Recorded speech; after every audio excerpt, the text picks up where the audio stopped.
नमस्कार, गोरखपुर न्यूज में आप सभी का स्वागत है। मैं हूं मोहम्मद तबरेज सिद्दीकी। एसएसपी डॉक्टर गौरव ग्रोवर ने पुलिस लाइन के व्हाइट हाउस सभागार में जनपद की कानून व्यवस्था की समीक्षा के लिए सभी थाना अधीक्षकों के साथ बैठक की। इस दौरान एसएसपी डॉक्टर गौरव ग्रोवर ने जनपद में घटित घटनाओं से संबंधित पंजीकृत अभियोगों एवं लंबित विवेचनाओं के समीक्षा करते हुए कहा कि समयबद्ध एवं गुणदोष के आधार पर शीघ्र निस्तारण किया जाए तथा वांछित अभियुक्तों की गिरफ्तारी समय पर सुनिश्चित की जाए। उन्होंने कहा कि जनपद के समस्त थानों पर पंजीकृत धोखाधड़ी से संबंधित अभियोगों का गुणवत्तापूर्ण एवं समयबद्ध तरीके से निस्तारण किया जाए। थानों पर आने वाले फरियादियों की समस्याओं का 100% निस्तारण किया जाए। इसके साथ ही जो बड़े अपराधी हैं उनके खिलाफ कठोर कार्रवाई की जाए। इस अवसर पर SP city Krishna Kumar Bishnoi, CO cantt Anshika Verma, थाना अध्यक्ष कैंट रणधीर मिश्र सहित अन्य अधिकारी। जनपद में अगले कुछ दिनों तक भीषण गर्मी का प्रकोप जारी रहेगा। इस संबंध में जिला आपदा विशेषज्ञ गौतम गुप्ता ने बताया कि पूर्वी उत्तर प्रदेश का जो क्षेत्र है उसे पूरे येलो जोन में रखा गया है। इस समय भीषण गर्मी पड़ रही है और हीट वेव का प्रकोप काफी बढ़ गया है। वर्तमान में तापमान 44 डिग्री सेल्सियस है, लेकिन महसूस होने वाला तापमान 47 डिग्री सेल्सियस तक हो रहा है। इस दौरान लोगों को सलाह दी जाती है कि वो अधिक से अधिक पानी का सेवन करते रहें और खाली पेट ना रहें। साथ ही बच्चों का विशेष ध्यान रखें और उन्हें नदियों में नहाने ना दें। इस संबंध में गोरखपुर न्यूज से बात करते हुए जिला आपदा विशेषज्ञ गौतम गुप्ता ने कहा, देखिए, पूरा जो इधर का पूर्वी उत्तर प्रदेश का जो ये पूरा क्षेत्र है वो पूरा येलो जोन में रखा गया है और इस समय भीषण गर्मी रहेगी। और इस जो गर्मी है वो इसमें हीट इंडेक्स काफ़ी बढ़ा हुआ है और गर्मी जो है तकरीबन 43-44 डिग्री का टेम्परेचर है, लेकिन हमें फील 47-48 डिग्री सेल्सियस का हो रहा है। ये हीट इंडेक्स बढ़ने होने के लक्षण है और ह्यूमिडिटी भी बहुत ज़्यादा है।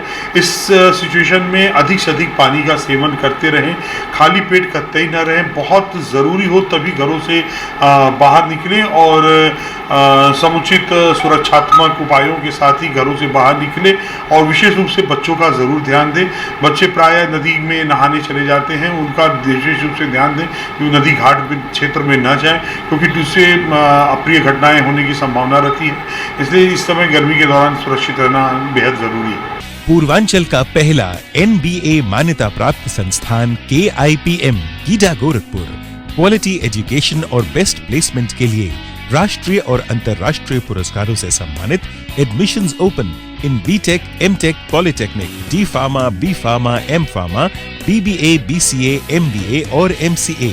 Contact KIPM GIDA Gorakhpur.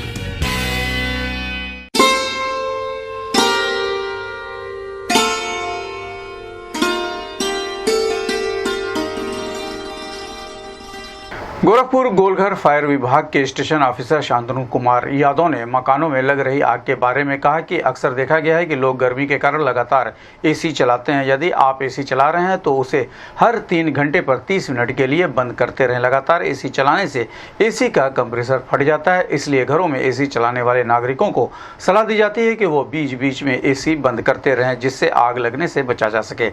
उन्होंने कहा कि कुछ मकानों में शॉर्ट सर्किट के कारण भी आग लग जाती है, जो कि वायरिंग खराब होने की वजह से होता है।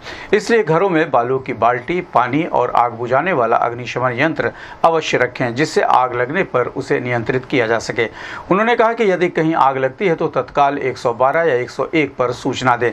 इसके साथ ही फायर विभाग के UGC नंबर 9454418790 पर भी सूचना दे सकते हैं। सूचना मिलते ही फायर विभाग तुरंत कार्रवाई करेगी। इस संबंध में गोरखपुर न्यूज से बात करते हुए गोरखपुर फायर विभाग के स्टेशन ऑफिसर शांतनु कुमार यादव ने कहा, इसके बचाव के लिए हम लोगों को यह निर्देशित करते हैं कि एसी जो भी आप यूज कर रहे हैं बीच बीच में उसको 3-3 घंटे में ब्रेक देते रहिए और ब्रेक देने के बाद ही चलाइए, क्योंकि इस समय टेम्परेचर बहुत ज़्यादा है तो आग की संभावनाएं एसी की वजह से भी हो रही हैं, बाकी बिजली के शॉर्ट सर्किट से हो रही हैं। और जो भी लोग यूज कर रहे हैं तो आग बुझाने का उनके पास कुछ न कुछ व्यवस्था भी होनी चाहिए, चाहे सूखा बालू रखें या आप मिट्टी रखें या फायर एक्सटिंग्विशर्स, जिसकी मदद से आप आसानी से आग को बुझा सकते हैं। कुछ जगहों पे मकानों में शॉर्ट सर्किट भी सर हो जाता है, जैसे गर्मी में लोड ज़्यादा रहता है। हाँ, गर्मी में लोड की वजह से शॉर्ट सर्किट की संभावनाएं ज़्यादा हो रही हैं, आग लग भी रही है।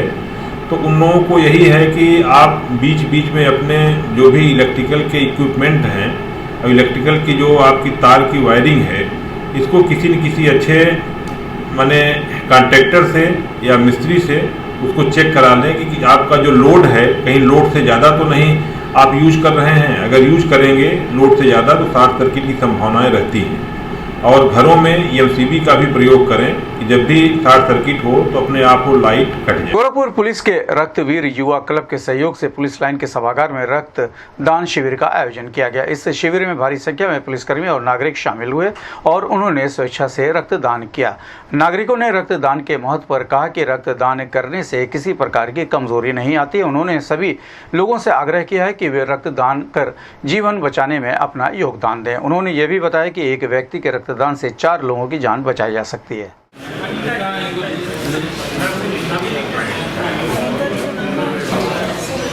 देखिए इधर देखिए सब लोग, देखिए इधर देखिए।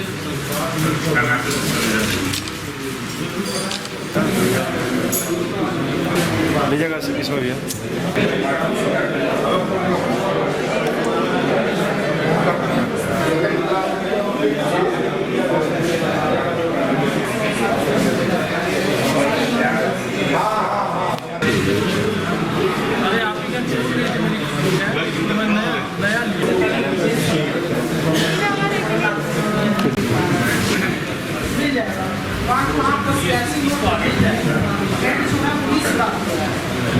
उत्तर प्रदेश राजकीय वाहन चालक संघ का 2 दिवसीय प्रांतीय अधिवेशन का मुख्य अतिथि डॉक्टर मंगलेश श्रीवास्तव ने दीप प्रज्वलित कर गोकुल अतिथि भवन में शुभारंभ किया। महापौर डॉक्टर मंगलेश श्रीवास्तव ने कहा कि इस 2 दिवसीय वार्षिक अधिवेशन में विभिन्न विषयों पर चर्चा होगी और नई कार्यकारिणी का चुनाव भी होगा। उन्होंने पिछली कार्यकारिणी के उत्कृष्ट कार्यों की सराहना करते हुए कहा कि मेरी उम्मीद है कि नई कार्यकारिणी पिछली कार्यकारिणी से अच्छा काम करेगी।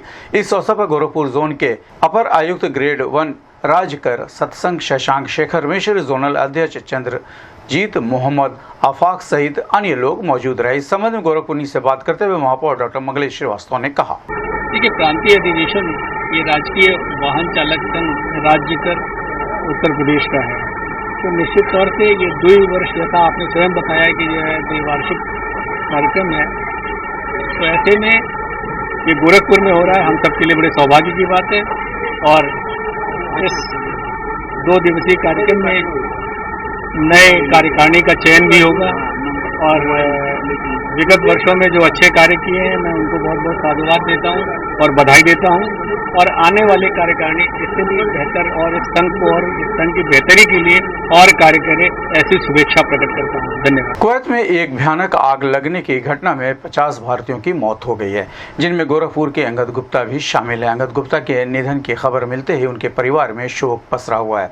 अंगद गुप्ता राम वृक्ष गुप्ता के पुत्र पिछले 8 वर्षों से कुवैत में काम कर रहे थे, जो कि जटेपुर उत्तरी मिठाई लाल हाता थाना गोरखनाथ के रहने वाले हैं। उनके 2 बेटे आशुतोष गुप्ता 19 वर्ष और सुमित गुप्ता 10 वर्ष और एक बेटी अंशिका गुप्ता 22 वर्ष की है। अंशिका स्नातक है, आशुतोष BSc द्वितीय वर्ष का छात्र है और सुमित कक्षा 3 में पढ़ते हैं। वहीं इस संबंध में अंगद गुप्ता की पत्नी रीता देवी ने बताया कि उन्हें अपने पति के निधन की खबर टीवी पर न्यूज़ देखकर मिली। उन्होंने कई बार उनके फ़ोन पर कॉल करने की कोशिश की, लेकिन फ़ोन नहीं लगा। उन्होंने भारतीय दूतावास से भी संपर्क किया, जिन्होंने उन्हें बाद में पुष्टि की। सुबह थाने के लोग व लेखपाल सहित स्थानीय पार्षद आए थे। वो लोग नाम, पता व पासबुक का फोटोकॉपी लेकर गए हैं और कहा है कि आपकी बात मुख्यमंत्री तक पहुंचा दिया जाएगा। पत्नी रीता देवी ने बताया कि वो कुवैत ये सोच कर गए थे कि अपने बच्चों को अच्छे से पढ़ाएंगे, जिससे उनके कहीं भी मेरी तरह बाहर ना जाना पड़े। हम यही इंडिया से बच्चों को पढ़ाकर सरकारी जॉब दिलाएंगे। मेरी सरकार से मांग है कि हमें आर्थिक सहायता दी जाए और घर में एक लड़के को सरकारी नौकरी दी जाए। मेरे पास और कोई सहायता देने वाला नहीं है। इस संबंध में गोरखपुर न्यूज़ से बात करते हुए मृतक की पत्नी रीता देवी व जेठानी पूनम देवी ने कहा, हम कल टीवी पे न्यूज़ देख रहे थे, तो वही न्यूज़ हम कहें कि न्यूज़ आ रहा कुवैत का, देखें उनसे पूछें कहाँ ये दुर्घटना। तो वो हम उनको फ़ोन कर रहे थे तो फ़ोन उनका लग ही नहीं रहा था। कल मतलब उसके पहले ऑनलाइन हमेशा रहते थे, कभी ऐसी नहीं थी कि हम फ़ोन करें कि फ़ोन बात ना हो। कल बातें नहीं हो पा रही थी हम उनसे। फिर HD कॉल का पैसा बैलेंस डलवाएं, उसके बाद हम कहें नंबर पे फ़ोन करें, नंबर पे भी नहीं जा रहा फ़ोन। घबराहट होने लगा हमको, क्यों नहीं जा रहा, इसे तो नहीं होता था पहले। फिर वो न्यूज़ पे हेल्पलाइन नंबर दे रहा था, तो हम कहे इस पे करें, हो सकता है इससे बात हो जाए, कुछ मदद मिले उनको। तो उस पे फ़ोन करें तो बताएं नाम पता, तो कह रहे हैं ठीक है अभी थोड़ी देर में आपको सूचित किया जाएगा। कहें ठीक है। तब 1-1.5 घंटे बाद फ़ोन आया, तो कह रहे हैं आप कौन बोल रहे हैं? तो हम कहे पत्नी बोल रहे हैं। कह रहे हैं कोई जेंट्स है? हाँ मेरा लड़का है। तो उसको दिए तो कह रहे हैं नहीं इससे नहीं बात करनी है, और कोई और हो जेंट्स में तो बताइए। तब हम कहें मेरा भाई है मायके में, उसका नंबर दिए, तो उससे लोग बात किए फ़ोन करके। अच्छा, वो लोग बताएं। वो लोग उनसे बताएं मेरे भाई को। अच्छा, आज प्रशासन की तरफ से कोई आया था यहाँ आप लोग से मिलने? हाँ, यहाँ के सभासद थे और पता नहीं कौन लेखपाल थे। तो क्या बोले वो लोग? यहाँ तो बोले हैं सब लोग मदद किया जाएगा, हम योगी आदित्यनाथ से बात करेंगे कि आप लोग का सहायता हो। और मतलब जो देखभाल करने वाले वही नहीं रहे हैं। आपके बच्चों को मतलब इसीलिए गए थे कि अपने बच्चों को हम अच्छे से अच्छे पढ़ाएंगे, फिर उनको जॉब दिलाएंगे सरकारी। हम मेरे जैसे हम आए हैं कुवैत में या कहीं जा रहे हैं, वैसे बच्चों को ना जाना पड़े।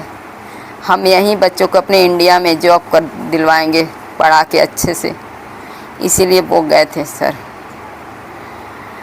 तो बॉडी वॉडी कब तक बोले हैं? ये हमें नहीं मालूम, भाई को मालूम है कब तक क्या आएगा। मांग कर रहे हैं आप लोग सरकार से? सरकार से ही मांग कर रहे हैं मेरे बच्चों का, तीनों बच्चों का देखभाल हो, उनका भरण पोषण हो किया जाए, और जो 2 बच्चे मेरे ग्रेजुएशन कर लिए हैं उनको नौकरी दिया जाए। सरकार से यही हमारा निवेदन है योगी आदित्यनाथ से कि मेरे बच्चों को वही थे जो देखभाल कर रहे थे। मेरे पास और कुछ चारा नहीं है कि हम बच्चों का पढ़ाई कैसे होगा, 3 बच्चे हैं, कैसे किया जाएगा, हमको कुछ नहीं समझ में आ रहा है। सर वही थे कमाने वाले यहाँ के सर, 3 बच्चे उनके, और उनके पिताजी भी नहीं थे। अंगद गुप्ता जो है उनके पिताजी भी नहीं है सर। और फिर उनका भी देहांत हुआ, अब बच्चे का भी साया हट गया है सर। यही अपील है बस योगी आदित्यनाथ से, हम लोग ये अपील कर रहे हैं। मतलब कुछ 2 बच्चे हैं ग्रेजुएशन कर चुके हैं सर। यही हम योगी आदित्यनाथ से कहना चाह रहे हैं, बस 2 बच्चे में से एक को नौकरी मिल जाए और कुछ सहायता मिल जाए सर, और लड़की की शादी वादी जो भी है सर कि कुछ सहायता मिले। यही हम कहना चाहते योगी आदित्यनाथ।